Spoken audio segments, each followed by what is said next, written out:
La jeune école, c'est une C'est pensée stratégique qui se développe en France juste après la défaite de 1870, qui milite pour une stratégie plutôt défensive, mais surtout basée sur le grand nombre des petites unités destructrices que sont les torpilleurs ou les sous-marins.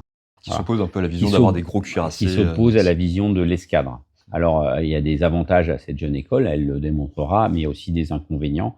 Et elle en subira les affres également. N'empêche que cette jeune école a sans doute contribué plus qu'on ne pense à la victoire de la France lors de la Première Guerre mondiale. Simplement parce que la multitude des torpilleurs qui avaient été produites et le travail sur l'action des sous-marins et leur lutte contre les sous-marins a permis d'être prêt en fait, à l'arrivée à la guerre à outrance sous-marine allemande.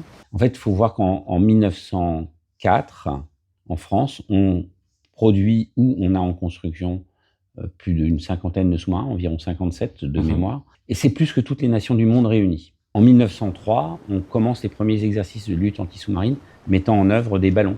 Et donc toute cette avancée de pensée technologique, etc., lorsque la guerre sous-marine à outrance sera déclarée par l'Allemagne en 1917, en moins de 3 mois, on arrivera à casser son efficacité.